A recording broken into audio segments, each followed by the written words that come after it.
They tell you should tap into friends and family. Don't do it. Your friends and family, they may love you, but they also have their baggage. They also have their way of seeing you. And it's typically as you've been in the past, which, for most of us, we're trying to be better than we've been in the past. So when you come with them with this great business that you're working on or this goal that you have, they'll be like, wait, what do you mean you're going to lose 25 pounds? You've always been the guy that eats all that much. Are you going to stop eating?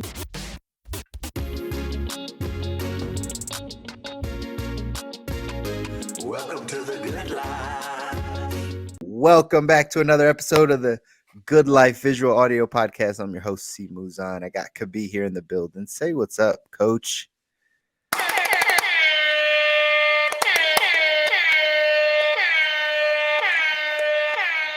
Hey.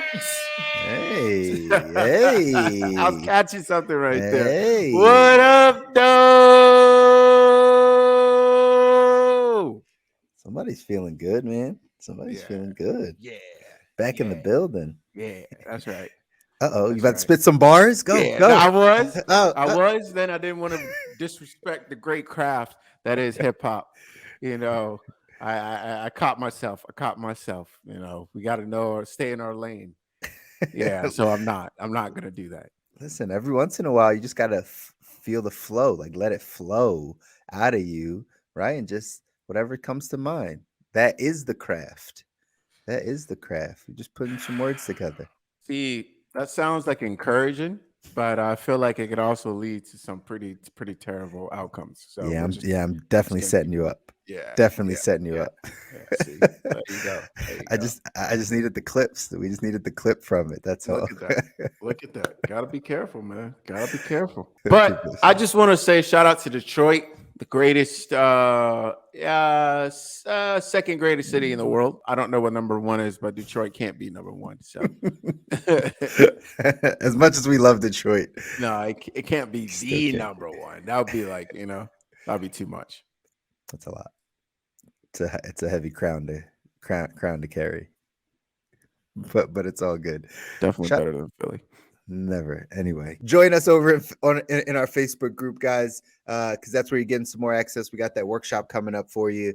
And again, this is about designing the life that you want around in your health and in your wealth, getting your questions answered, really having a solid plan in place, really putting these the knowledge and the information that you have into action, so it creates the life and the feeling that you want and you deserve. So join us over on the Facebook group, where we're going to give you more access to us and more things like the workshop that's coming up. If you're watching us on YouTube or LinkedIn or Facebook, feel free to drop some comments in the chat. If you're listening to us anywhere on Spotify or Apple Podcasts or anywhere you're listening to us, again, feel free to give us some reviews on there. Give us some comments. Let us know what you like about the episode, because we want to get your feedback as to how we can better give you the information you need, right, to be able to get yourself to the good life. So let's dive into our segment we call 2x2.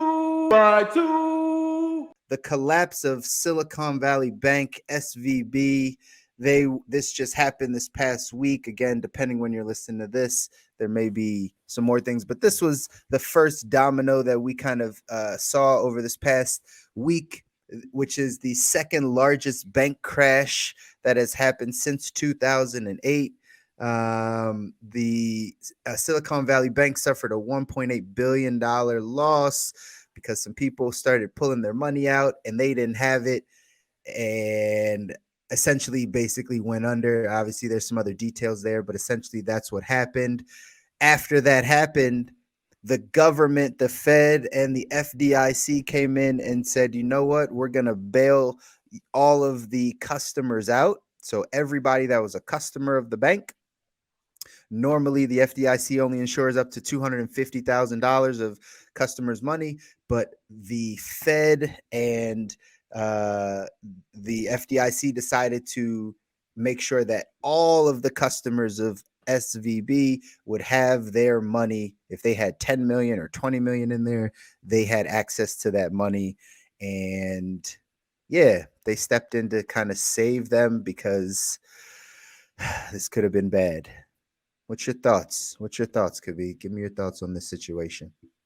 I'm not sure if I'm well versed on 100% of the facts of this case, based on what you just said just now, based on what's going on. There's a few points in there that I'm unclear on, and so I'm not going to give a definitive take on something like this without the 100% clear facts as to what is happening. What I will do though is speak on a much higher level about our banking system as a whole and the health of our economy and as it relates to our health, because we know nothing stresses us out more than money. Maybe there are a few other things, but money is definitely up there.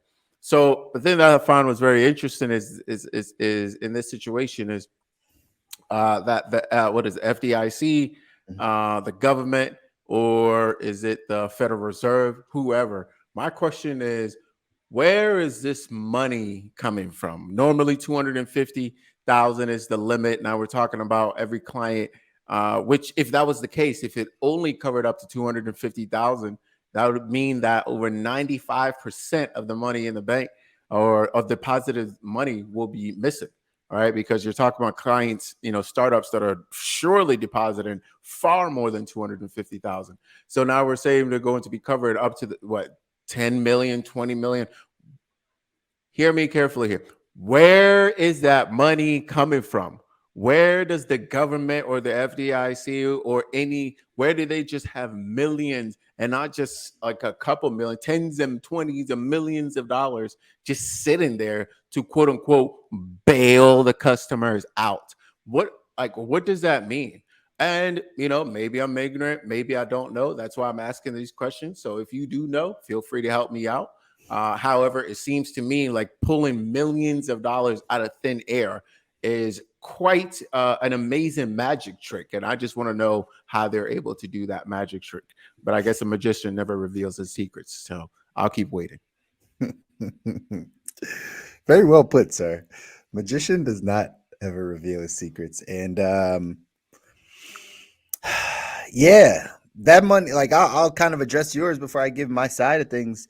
Uh, Nobody knows where that money's coming from. More than likely, the Fed is just printing more money, like we've seen over the past however many years. But we understand that that's the situation that got it.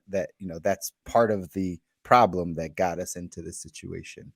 Anyway, um, man, there's a lot changing in the financial world, ladies and gentlemen. That's my take on this. I think this was the first domino, the first thing that really is going to start to uncover some of the,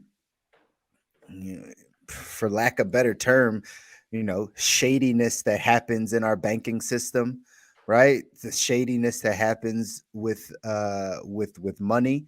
I think that the tide is turning a bit, and a lot of these things, for people that don't know, back in 2008, uh, basically the financial collapse that happened was only a part of what was supposed to happen, right? It was really supposed to really bottom us out, but they just kind of put it on life support. They kind of patched things up. They started printing a ton more money, right? It got us back into this position.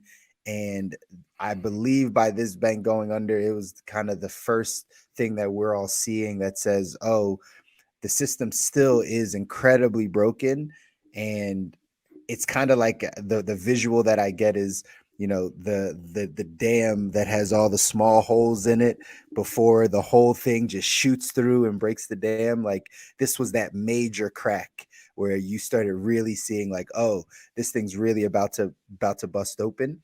And I think by the Fed coming in and FDIC coming in and doing, it's just their way of trying to plug up that hole. But I think the hole's already too big. And over the next, few years, this stuff doesn't happen overnight, guys, but over the next few years, we're going to see a major change in our banking system, for the point that could be made that they just don't have the money. Right? Again, not knowing all the details and all the intricacies, but for most people that understand banking, they take our money and then they go loan it out, and then they go buy securities and they buy bonds, and they actually don't have our money anywhere. The money you put in the bank, they don't have it. Because of that, right? We're seeing some rough seas up ahead. So I think this was just the first thing that's alerting everyone. It's kind of like the red warning sign of like, hey, it's time to start really paying attention to what's your plan. What are you gonna do if this whole thing were to collapse? If the banking system were to, um, but again, I just think this is just the first domino. We're gonna see a lot of other things come in the near future. You're certainly not alone. Quite a bit of the experts who, to their credit, accurately predicted the collapse in '08 are speaking of a bigger collapse coming up here and have been speaking of it for 2.5 to 3 years now. Not just in the housing market, which we're starting to see in slowdowns in mega markets, but also as a whole and overall. I mean, part of this collapse comes because banks were once again greedy, and in times of low interest rate purchasing, spending all of their money and locking up all of their funds with T-bills that nobody wants now. Mm-hmm. Right. So that's part of what, what we're dealing with. And again, it comes back to a little bit of greed. And it tells us to your point, how unstable this entire situation is. I mean, we're looking at highly reputable, or at least individuals with really large platforms like on CNBC recommending SVB Bank as the number one bank. I believe it was by Forbes or whatnot. Correct me if I'm wrong. Mm-hmm. Within a week of it collapsing, like how this is the same level of like ineptitude that we saw in '08, where you having Moody's and others ranking these highly risky stacks of essentially poop, right? Garbage. Mm-hmm. And calling them grade A, right? So, Mm-hmm. at what point do we have individuals? Who are these individuals, quote unquote, regulators, individuals that are falling asleep for there to be millions and millions of dollars missing, and then we just print them out of nowhere? I mean, the whole thing is a little concerning. But for me, what's even more concerning is the conversations that I'm having with highly quote unquote knowledgeable individuals and those that don't pay attention at all. And it's as if the highly knowledgeable individuals have drank the Kool-Aid, and then Mm-hmm. ones that don't know have no idea of what is what is impending and happening. So we'll see, man. We'll keep you guys in the loop. You already know. Keep Yeah, following, and we'll keep you in the loop. absolutely. There's going to be so much more to these stories, but very similar to kind of what you said on our last episode. I think it was our last 2x2, or maybe the one right before that. Like when we were talking about, I think insulin, Oh mm, yeah, right? Like we're just not having the right conversation, right. right? It's the same thing on the money side, right? It's just we're just not having the right conversation. This is not isolated. We really have to follow the money. Back to a older saying we had here on the show, right? Yeah. Right. We really just got to follow the money on this one, and yeah, stay tuned, guys. I'm not here to predict what's gonna happen, but Yeah, I mean, SVP number two. What is it? Signature number three within a week of each other, I believe.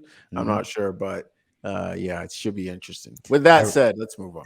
Yeah, let us. Today we decided to dive into the lessons that we've learned. Both Kabi and myself have learned from growing businesses, from growing our business specifically, right? From getting it to a place where we are again putting out content, right? Have clients, are able to impact people and kind of spread the message. Um, but throughout the journey of entrepreneurship, right? Throughout the journey there are a ton of lessons to be learned. And so we want to share some of those lessons with you guys today because, again, I think everyone can benefit from hearing people that are on the same path or maybe on a path that they would like to travel if they haven't started already. Just maybe some of the things that are up ahead. Some of the things that we've learned, and you can kind of glean some things from that. So we wanted to be able to share some of that stuff with you today. Um, could be I'll let you take the floor as like kind of dive into like one of the first things, and we can kind of just kind of bounce back and forth with it. But what's one of the first things that you want to like tell the people that you learn from growing your coaching business, or right any of the other business that you've grown? Yeah, I would say number one thing for me I learned was to focus on systems. Mhm. And I say that it's incredibly important because the e myth revisited, right, comes to Great point. mind. Great point. I think for a long time I was kind of just like hustling around and chasing the next sale or the next client or the next thing, and I didn't really have a system to consistently produce leads, to consistently convert leads, to consistently serve leads, to consistently keep track. So I was slowly realizing I needed to figure these things out, and I think if I had an understanding of that to begin, I could probably have shortened my journey a little bit. But it's part of the process. So I would say definitely focusing on systems, I think because that's that's really huge. what a business is. It's just a set of systems that we put into place to reliably produce a particular outcome, right?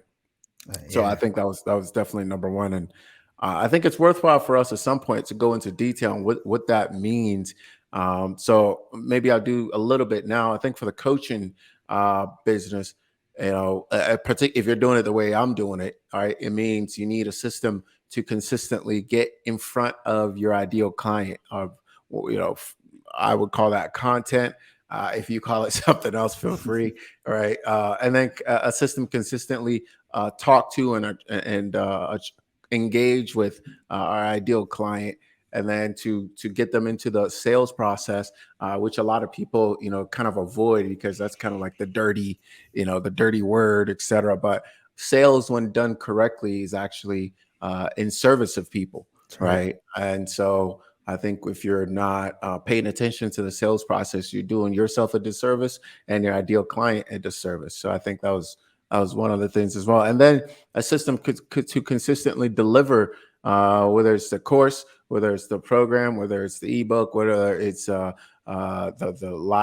live program, whatever it is, to consistently deliver results so that people will come back. So, you know, going to figure out how to put those things into place, I would say, is the business, right? If you're working on the business, those are the things that I needed to pay attention to, and I That's should have done it huge. earlier.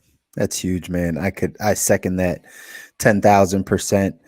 First off, the E Myth is one of my favorite books, and I recommend it to everyone that starts in entrepreneurship. If I gave the summary, it's learning how to work on your business and not in your business, right? Like that's one of the big keys. And the way to work on a business and not in your business is to have systems in place, right? It's the only way to do it. I go back to Robert Kiyosaki's cash flow quadrant, right? If you think of the cash flow quadrant, talks about the ESBI, right? So the employee quadrant, the four ways that we make money, right? Earn income.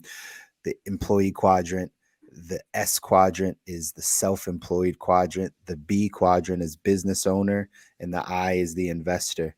Where most people get hung up is going from S to B.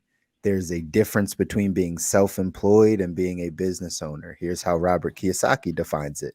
Robert Kiyosaki says being a business owner means you own a system and that system runs your business.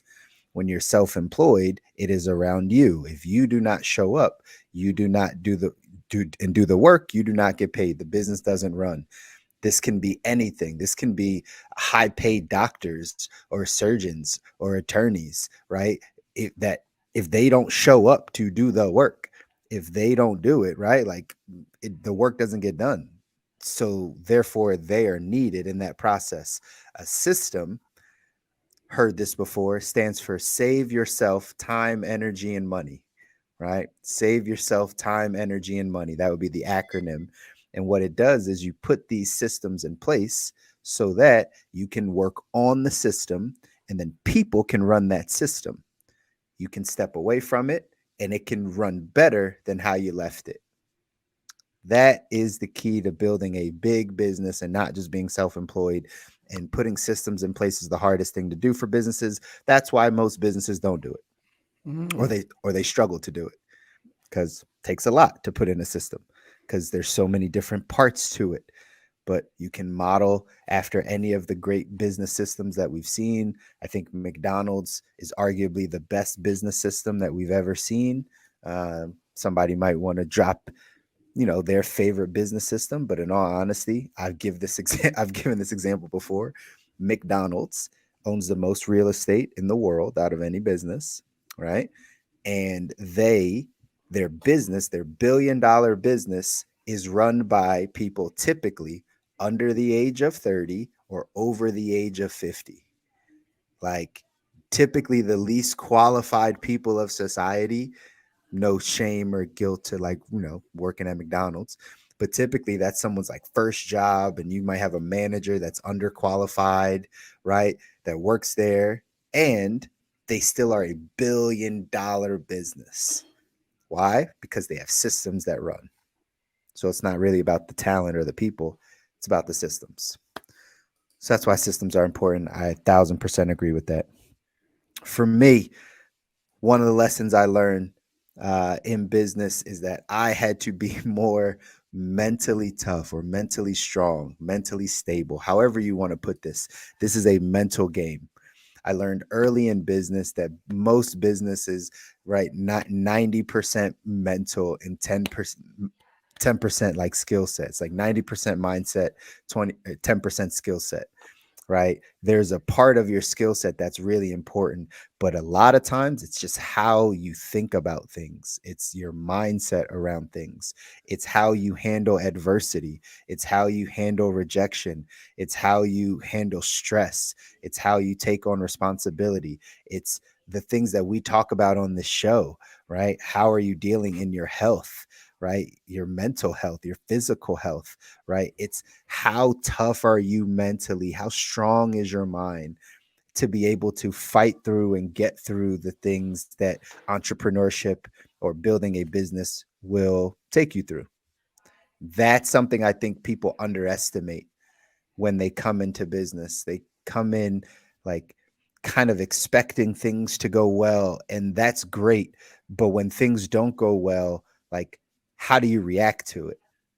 So many people fold, or right, just they're not mentally tough enough. They get knocked out proverbially, right, in life, and they struggle to get back up, you know. Watching people that go down this journey quit and stop and slow down and say, I just got to take a break, and all those types of things. I see it all the time. So I had to learn this very early, that like I needed to grow my capacity to handle more. And a lot of that, I believe, comes down to like your mental strength, your mental health, your mental toughness, so to speak. And I think that's something that's huge in growing a business. Something is probably one of the top things that I've learned. The people that are the most successful entrepreneurs in business are often the most mentally tough. Like, if you get around them, they often like have a way of like not letting a lot of things penetrate, right? They can really lock in. Your best athletes are similar, right? They can just lock in, even if their ankle is broken, like they can lock in and finish the game, right? Even if like something just happened outside of their game, their job, or whatever the case is, something happened to their family member, they still show up and play, and they play at a high level. There's something about being able to isolate mindset wise that lets a top performer perform. And I think that's something I learned in business. So thank you, Dana. I see you, Dana, in the comments. Thank you. Shout out, Dana. How are you? So what you're saying, brother, I think it's really important, and it's actually the reason why I call my ideal clients corporate athletes, because I believe taking on that mentality of an athlete can be extremely helpful in life. I always explain this, athletes, athletics, pro athletics is like a microcosm for life. They grow up faster, they hit their middle and their peak and their late stages faster. So we get to kind of see it play out faster. And we see what are the things, the attributes that makes, a really successful athlete. And I think those same mental attributes, to your point, are the same mental attributes that leads to a corporate athlete, right? Somebody who works for a living but has the mentality of a champion, and being able to respond to adversity when it comes up. Our adversity, an athlete may break a leg, an athlete may have drama off of the court for some reason and have all of these different things. We have those things in our life too as corporate athletes, right? And it gives us the opportunity, or business entrepreneurs, as people who have a 9 to 5. But that is our sport, right? That's how we express our talents in the world, and that's how we also make a living for our family. So that's why I always talk about corporate athletes for that exact reason. It's really adopting the mentality of a champion for your life and treating your life as as if you're a pro basketball player. That's huge. That's huge. Corporate athletes, right? Like it's just performing like an athlete, but just in the world off the court, right? In our work world, so to speak. Yes, sir. It's in the mental. It's in That's the right. mental, right? They say most of athletics at a certain level becomes very mental, and such is life as well, right? That's right. So that's That's I right. love that. Good stuff. All right, but so my number two is they tell you should tap into friends and family. I'm saying run. Don't do it. It's a big one. All right. Yeah, this is huge. Ladies and gentlemen, your friends and family, they may love you. I'm not confirming whether they do or not. You got to go check that out with them. But they may love you, but they also have their baggage. They also have their way of seeing you.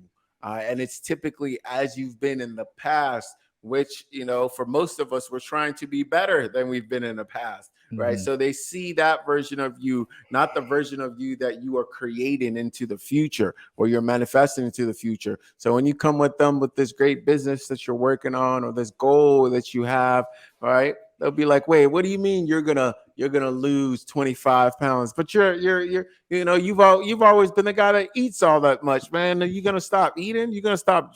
What do you mean you're gonna stop drinking? Right? We always hang out. That's what we do. You know what I'm saying? We're boys, right? And as we can grab some caution from, again, another athlete here. We're pulling from another athlete example, Ja Morant. Right? Ja. Ja Morant. Shout out Ja Morant. We support you. I hope all things go well for you. You're a great talent. Respect you as a father, respect you as a man, a brother, whatever, all that accolades. But as you elevate, you just simply can't do certain things. You can't hang out with certain people. And I think this is kind of similar in this space here. Your family, sometimes the family and friends will not understand what you're doing, or they'll have fear for you, or they want you to do well, but just not, much better than them, right? They Mhm. may have so many other things working up that they're like, man, you're ex, little Tommy boy from back in the day. What do you mean you're about to be CEO of this company? Or what do you mean you're about to start this thing and grow it up to $1 million company? They can't see that picture of you sometimes. I'm not saying all, but I'm definitely saying most, right, will struggle. So Yeah, for do sure. not start your business there. Do not start by hitting up your friends and family. Another reason why this may not be the last business you start. Maybe Mhm. this doesn't go well, right? And Mhm. you come to them with this fifth, sixth, seventh idea that you have, right? Go ahead and plant a little seed first, do a little work first, and show them the budding plant, right? Or show them the plant once it's gotten to a certain level, then they can't kill it no more, right? Right. So I'll Because say, they will kill it. They because they will kill will it. kill it. Whether sometimes they don't even mean to, but sometimes they do. That's right. Right. So I'll say that, man. I really think it's backwards information. You get that. That's some get rich quick, information. Like line up with all your family and friends and good. No, no, no, no, no, no, no. You want to actually find a stranger. Oh, you'll be surprised how a stranger will support you For above your sure. some families and friends if you do a For good sure. job, because they have a completely new way of look at. They're coming with a blank slate, Sure. right? And sometimes that's beneficial to somebody who already has a mental image of what you should be, what you must be, or what you've been in the past. That's right. Listen, I agree again, 1,000%. There's also two sides to this thing because I can see it from both sides. I agree because your family wants to keep you safe. The people close to you, they only know you as you. They normally can't see, right, what you're trying to see. They can't see your vision.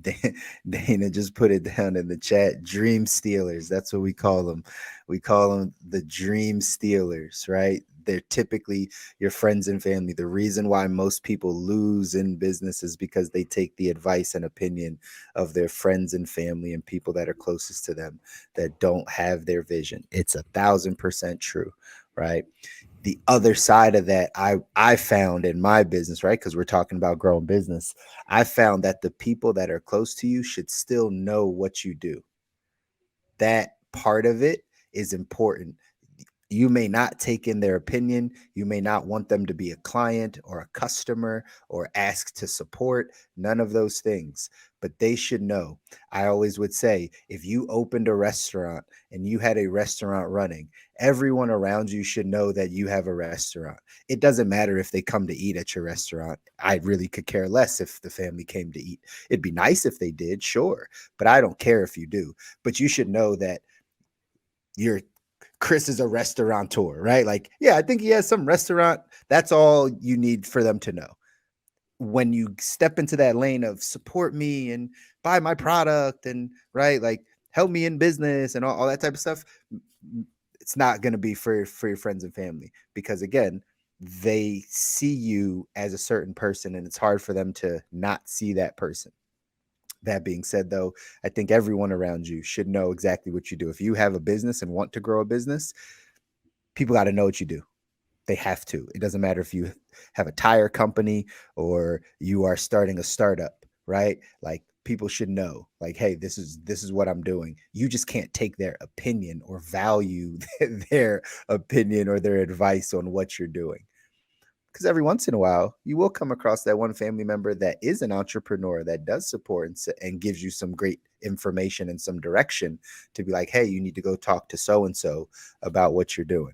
But the majority of friends and family, you're right, they're not going to be it, right? In the beginning stages of building your business, they're not.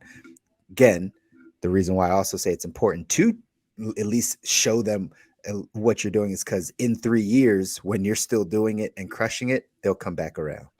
It's just the way it goes, right? Like, that's just, oh, you're still doing the thing. They always call it a thing. They always they always call it a thing. No matter what you're doing, they call it a thing, but they know, they're paying attention. They're watching, right? I used to tell the team this all the time. Somebody's always watching. And a lot of times it's your friends and family. So either way, that was a good one. Second lesson for me that I learned is that I needed to learn marketing. This was a huge one for me, right? I break down that like most businesses fail because they're not either not good at sales or not good at marketing or a combination of both, right? Like, they just don't know it. And because typically we don't go to school to get taught this, unless you go to business school or you major in some form of business where they have a couple classes around marketing, or you decide to study marketing as a major or something, you're really not going to learn marketing. Marketing is kind of like this intuitive, like, do you know how to get your message to people? Do you know how to how to be seen? Right? Do you know how to be seen? Do you understand how to spread the message or spread your brand, so to speak? I always bring up Barbara Corcoran. I think I told somebody this story. I saw her on, God, I don't know, some interview. Barbara Corcoran's normally on Shark Tank, but I saw her on some interview and they asked her about like, what would you do if you like had to sell a house in this market or something like that? Cause she's big in real estate. And like her first like initial thought was like, yeah, I can sell any house. I'd sell it in a minute. What I would do is if this house wasn't selling, I would blow up a big pink elephant and put it on the roof of the house. Right. And then like just draw attention to the house and get more people to actually look at it and see it and da da da. Right.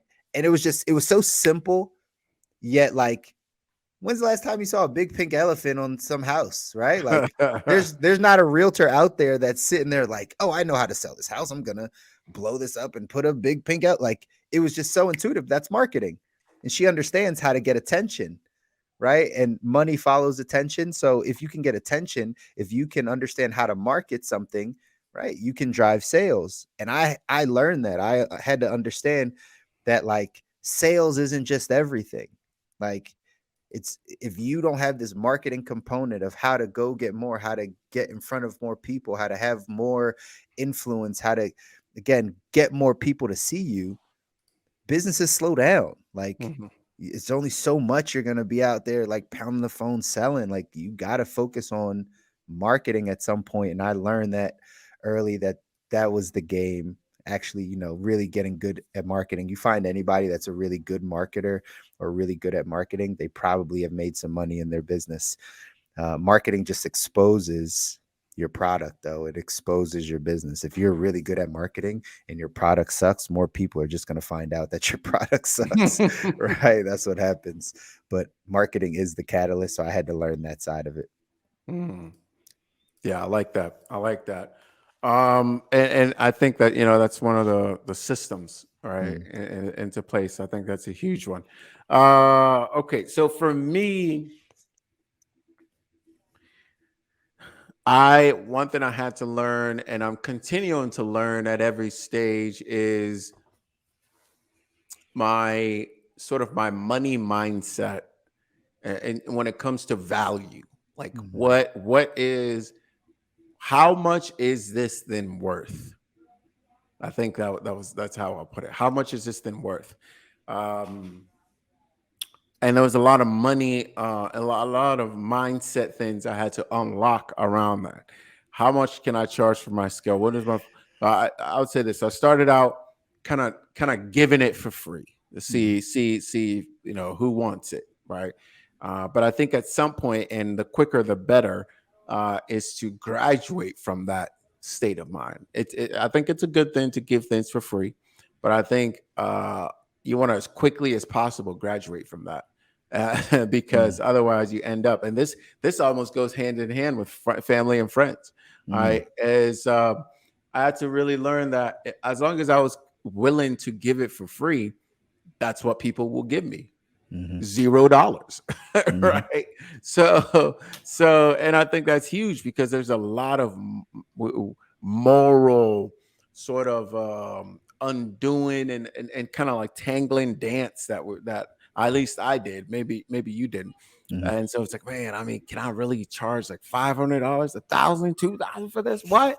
When I'm looking left, I'm looking right, and I'm seeing individuals with less credentials than me, less experience than me, less know-how than me, ability to produce results, charging my same friends and family 2 to 3 to 4x more than I'm charging, and they're right, gladly paying it. right. Right.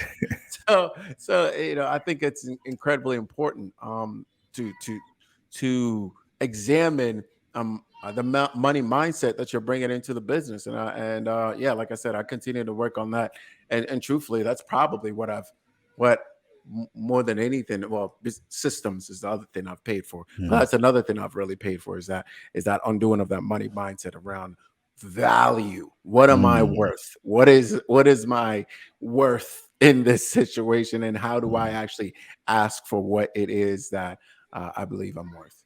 That's huge. I feel like a lot of entrepreneurs struggle with this side.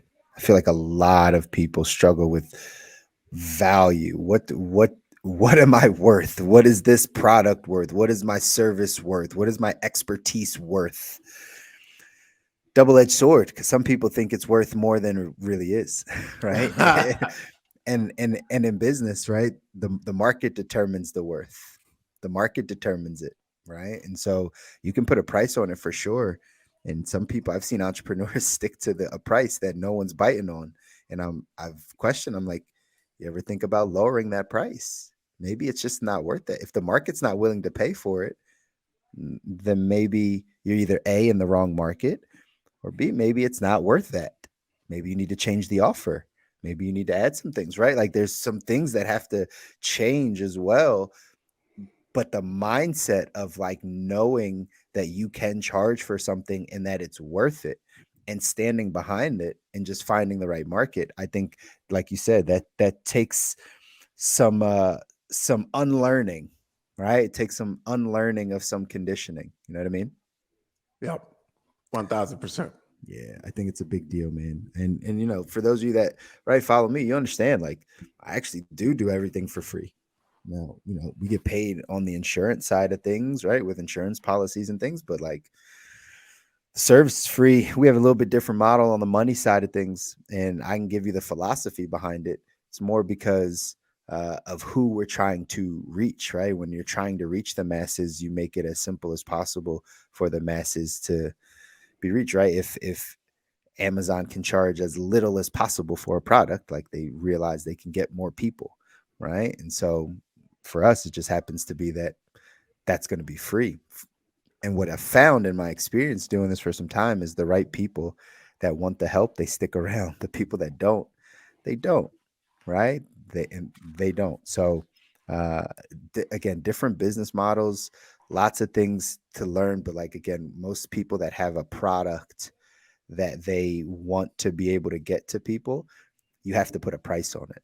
Yeah. Like you have to put a price on it, So which is I think it's very important to distinguish between what you're saying, as in having a business model that's value first and whatever, money later or whatever, right, whatever. If that is intentionally the model that you're running with, right, obviously go for it. Google, Facebook, and others are doing great with right, that model, right? right. But if that's not your intentional model, don't go out here be making food and handing it out for free, saying you in business. That's charity, buddy. You That's know what I exactly mean? right. So I think that's a very different stage here. Is not because I do think people we laugh, but I do think entrepreneurs early on do get confused with that. But Mhm, I want to give it because I'm that type, right? mhm, I started this to help people. I didn't mhm, start this necessarily like I was before I was even getting paid. I was training people for free, mhm. right? So I spent years training people for free. Right, I've written so many free programs I can't even count them. Right, so that's very different than you know. And I think that's why it makes it so difficult because a lot of entrepreneurs do get into business to make a difference and to help people. I Sure. believe entrepreneurs are really good people. Can't speak in blanket terms. There's some terrible entrepreneurs, I'm sure, but that's not what we're talking about. So I think it's incredibly important to make that distinction between the Yeah. two of like I want to provide as much value as possible, but at the end of the day, if your model is charity, great. If it's a nonprofit, great. If it's great, but we do need to put a little bit of thought to this and That's right. make sure that we can actually show up the next day to provide. That's right. 1,000%. I mean, I could go on a whole nother tangent of the nonprofit side of things too, because I worked in the nonprofit space for a little bit of time and got a chance to shake hands with a lot of nonprofits. And for some reason, people in the nonprofit world think it's easier to like build a business, like build a nonprofit business just because Mm, you don't have something to sell or you don't have to put a price on it, right? mm, But it's like almost harder because you don't mm. have anything because everything now has to be charity, grants, handouts. Like you have to now create such value and service and Yeah. connections for you to be able to get in any money to go do the things you want to do. It's oftentimes a lot harder to build a not for profit business than a for profit business. And a for profit business, you can still go do all the things you want to do. It's not like just because you're for profit, oh, now you don't have a heart, or now, right, you only care about profit. Like, no, it's not the way it works. All right. But I've seen so many people say, I'm going to open up a nonprofit just because they have a mission. It's like, yeah, well, how do you make money to serve that mission? Now you're scrambling because you have to do random fundraisers that only bring in only a little bit of right grant money here and there. Most grants are giving you like less than $20,000. You know what I mean? You're not Become a getting a professional beggar. exactly. It's really it. And A so professional corporate beggar. professional corporate beggar. That's what it becomes. And everybody in nonprofit world, I know somebody's going to get upset that's in nonprofit, but it's true. Like everybody in the nonprofit world thinks like their cause is the cause everyone should donate to. Like they think their cause is like the best cause. Like, oh, we're saving the cats and we're helping the children and we're helping these people, the water purity. Like everyone's like this. If you're not following this, like you don't have a heart. It's like I have a heart. I can't give to everybody, right? I gotta pick something. So message being said, it's not easier to build a not-for-profit business No, than it is to build a for-profit business. no. Just understand that, guys. Energy is a derivative of energy. Sorry, money is a derivative of energy. That's all it really is. It's because we, for some reason, felt like we needed something, I don't know, tangible to measure the exchange of energy. So at the end of the day, you either play by the rules of physics or you don't. And hopefully, if you don't, hopefully you are Neo or something. I don't know. Right? Who knows what With, you are? yeah, yeah. That's With funny. that said, what I want to say, if you're listening to this and you enjoy us diving into, entrepreneurship, kind of pulling the curtain back a little bit on how we've built our businesses and just our thoughts on business and kind of how we're continuing to operate.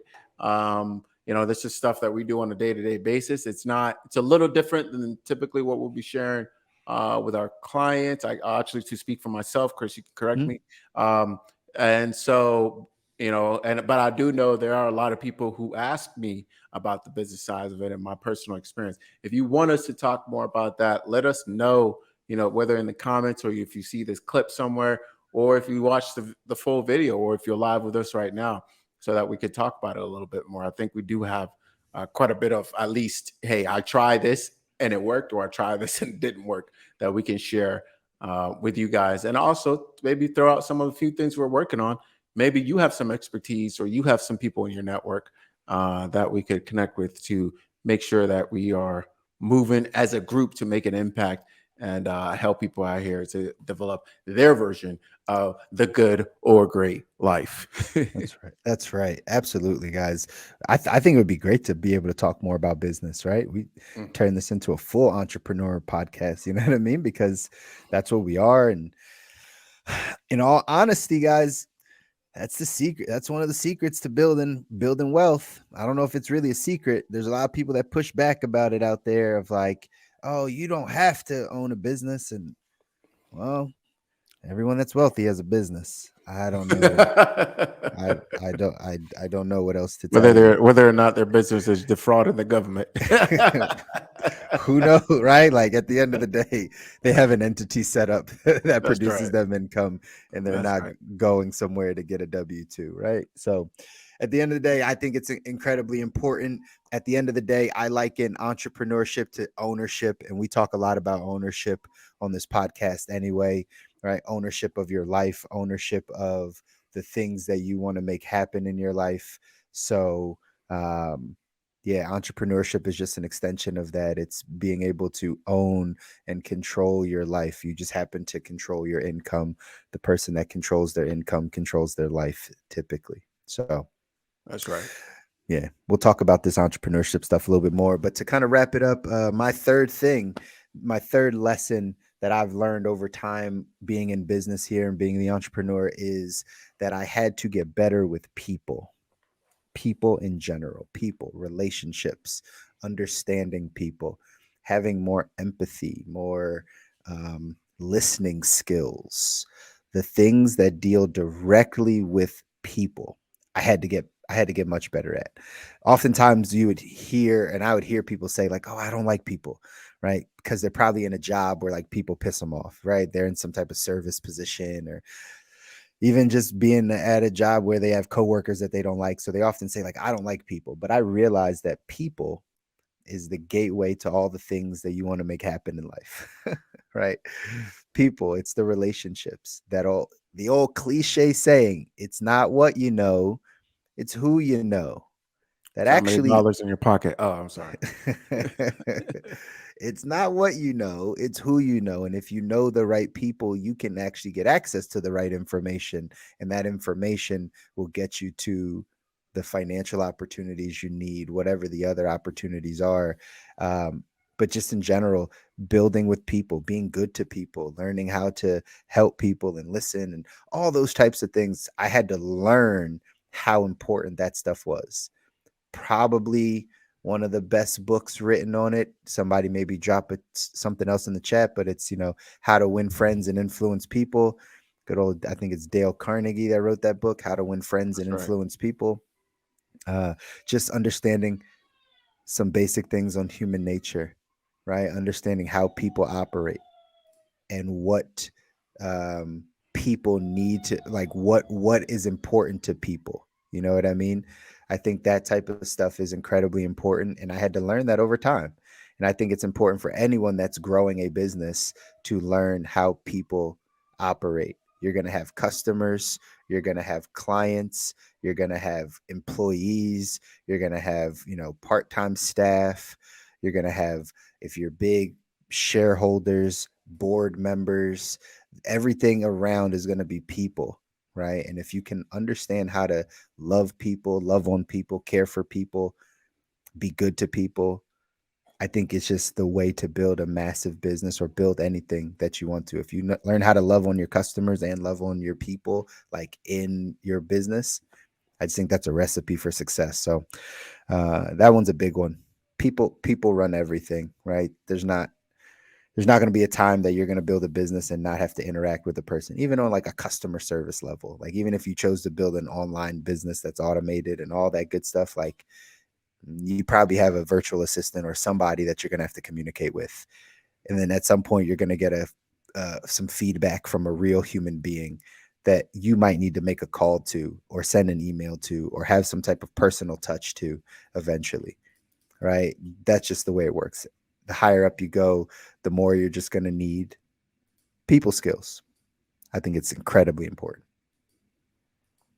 Agreed. Agreed. I already gave you my third one, and I You did. agree with your third one. So I'm So out of bullets. me too. The gun is done. I think it's a good place to wrap it up, guys. We gave you 6 things today, right? 6 things that both Kabi and I have learned by growing our businesses, by being entrepreneurs, by dealing with people on a day-to-day basis. We've given those to you. Again, like Kabi said, if you guys want to hear more of this stuff, we got a ton. Yeah. We can have these conversations. Drop some of these comments in the chat. What else do you want to see, or what else do you want to hear from us? Because we're more than happy to share with it. We still got tons of guests coming on. We got guests lined up that are going to come on the show, that we're going to be able to drop their expertise and their knowledge with you as well. But this point of entrepreneurship, we think, is incredibly important, right, man? Absolutely. Absolutely. And it is one that I am excited to talk a lot more about moving forward. And let us know. Let us know if that jives with you. Because if it doesn't, we won't do that. That's right. Thanks, Oh, Dana. Dana, MBA. Let's do it. That's right. We That's awesome. appreciate you, Dana. Glad Yes. you picked up some value from it. Yeah, I think that's what we got tonight, man. Absolutely. Feel good? I feel really good. I feel really good. And until next time, keep living a good life. Peace.